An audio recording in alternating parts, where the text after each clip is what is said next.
close chung chang zirong o grammar la hi an new hi tam ve sia nin om box sia thiam big lo ni o ma se ka soi fi ve rim rimon close kan ti chuan enge close kan ti chu close chuan subject le verb keng telani subject le verb keng telani o kha khani phot te se ti chuan enge chu subject chu enge kan ti chuan subject chu thil ti tu soina ni mo thil kan vati ta ati tu soina khani entinan subject kan ti chuan tu tinge I te you te she te a dog pon yang chu a cat pon yang chu bla bla bla tu emo thil ti tu rim soina khani ta ni chuan he thil ti tu lo ni ta an thil ti chu verb pakhan thil ti ni ta ni thil ti a soina kha enge thil an ti chu engtinge ni ya until ti chu walk poni thei run poni thei ride poni thei an tlan thei an kal thei an ziak thei bo kha khan thil ti chun I akeng tel vek ani mo kha lo ni ta se ti chuan ka thiam top toim o kha thil tel ve chu ni ta ni close a chuan subject le verb patel nge tur ti kha ani ta phot meya entinan han enteng o a boy studied in the library hin enteng a boy studied in the library enge soitum hai hi napom pakhat library a lekha zirtin ani meya chuanin naupang chu subject chu khonge lekha zira chu tunge naupang a boy subject a oma subject kan hmu to phot ti chuan in naupang chu nge ti a study chu ti ani chuan verb kan hmu to ta tin amo naupang chu na thil ti chu study ania thil ti tu chu naupang ania subject le verb oma chu ti ni chuan he thil a boy studied in the library hi close ani ti kan the thei ta ni one all le si close ani mo kha khani ta ati chuan ani le close a chuan engzange om chi ni om two type of close omani type of close omani chungte chu engtenge pakhat na chuan independent close independent chu sorry long panina jek photang dependent close okay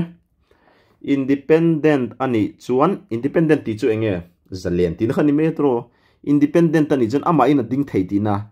tro india rampo independent ani chuanin ramdang in tuman oplova ama ina ding thei tina khani ta tro khatiang che khanin independent clause ani chuan thil danga mamo lo ama ina ding thei dependent clause ani chuan mi danga mamo ani meni it makes sense on its own tingo subtrong in it makes sense on its own independence so dependent that on it doesn't make sense on its own it doesn't make sense on its own ka khani tani chutia ni chuan ngoro ka handwriting hi chelut tu ka poila in shet thiam turan top ka khani tani ti chuanin enge it makes sense on its own tia kha han en tiang eng hinge ama a omzia nei chu han en an sangi athanang sangi went to the park kal thui om hle me mizoram park hi kan nei tlem ve sia athil ti tu tunge sangi subject kan neya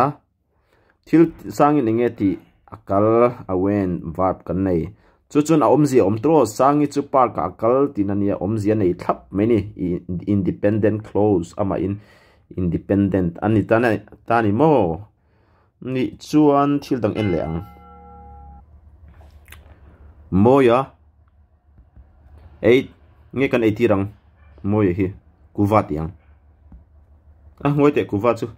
social palang pizza itir de yang moya hi pizza moya 8 pizza heta hin zek chong pizza ani chuan mo ya chuan in enge ti kan ti chuan mo athil ti tu chu mo ya nia enge ti mo ya chuan pizza e athil ti chu enge a e chu chuan verb pakhat thil ti khan ta subject chu chuan hei po hi omzia nei ama in tiani chuan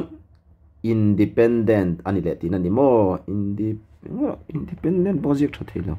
independent mo kha khani te le tani independent clothes ani le tani kha chiang to viau lo ol hle me ya ani chuan dependent clothes ani nang enge dependent clothes chu dependent clothes chu d e p n d e n makani p n d e n t dependent clothes ani chuan subject po nei ve clause po ni ve thauti na verb po anei ve amaro chu ama a omin omzia omlo endina kan han enteng while I was studying I subject studying po verb po mase while I was studying tikha lekha ka zir lai chuan omzi omlo hrim tro it doesn't make sense on its own chutian in chuan in dependent clause midanga mamoni omze nei tur chuan midanga mamo mo thil dang amamoni athil mamo chu kan soiri lawang ti chuan enge dependent clause dang han in le teng after ngor okay handwriting hi handwriting class kha kal thape lowa ka nau pan line chu wang chu ni ring after she finished high school after she finished school ka ti teng hei hin enge nei ve she hi thil ti tu ani subject anei ve finish ti hi athil ti ani ve tho chu ti ani chuan verb ani ve ma se omzi omlo dependent clause thil danga mamo chu chuan athil mamo chu enge omze nei tur chuan in thil mamo anei thlet meni enge thil mamo chu mo independent clause amamo athil mamo chu independent clause amamo ngoi te thai chet de ngai ni dependent clause in omzia anei don chuan independent clause amamo dependent clause a chuan clause ani ve tho subject po ani ve verb po ani ve ama ero chu ama in omzia ani lo tinani ta tro entinan after she finished school ti te kha after she finished school ti te kha ama in omzia nei lova clause ero ani ve achan chu subject le verb oma wangin entinan dependent clause kan henang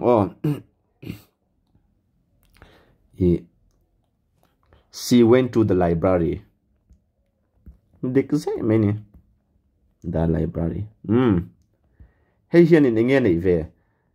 subject an ya verb an nei ve a clause anit ve thoni ma se she went to the library ti rengo thian omzia nei independent clause ani after she finished school comma she went to the library omzia ron nei ta thlap meni school aban nuwa library akal ani tro kha omzia ron nei meni kha khanita a enge thil dang ni le independent clause dang kan han in leng while I was studying while I was studying hian subject anaya verb anaya clause ani ve comma chuanin independent clause ani mo ani chuan omze nei tu chuan enting kan siamang independent clause amamo tani ma ania omze nei sa clause kha comma kan ti photanga enge mamo while I was studying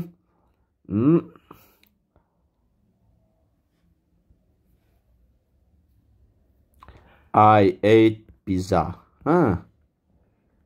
ale khazir line pizza mo hey independent clause pakha chutini chung ka le khazir line pizza mo khakhani thani tini chuanin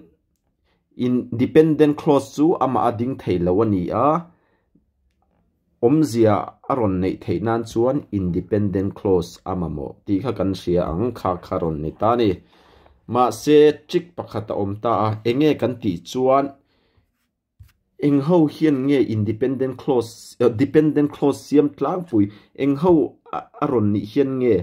dependent clause ani tlang pui hanenang entinan heng hawa hianin dependent clause aron ni tlang pui ani entinan while ti te, if ti te, although ti te, since ti te,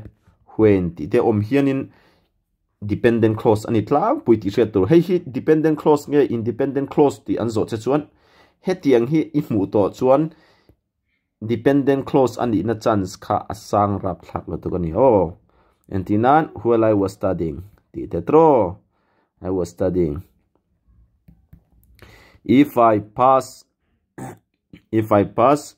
class 10 if I pass ringot pokon tiang although I could not run since I saw you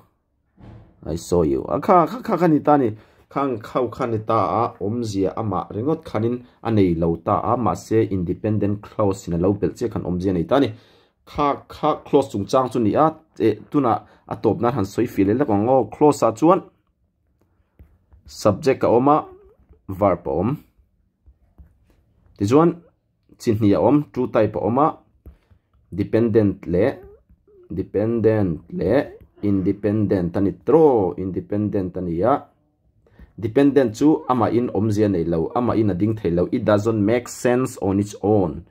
it doesn't make sense on its own more independent a chuan it makes sense on its own more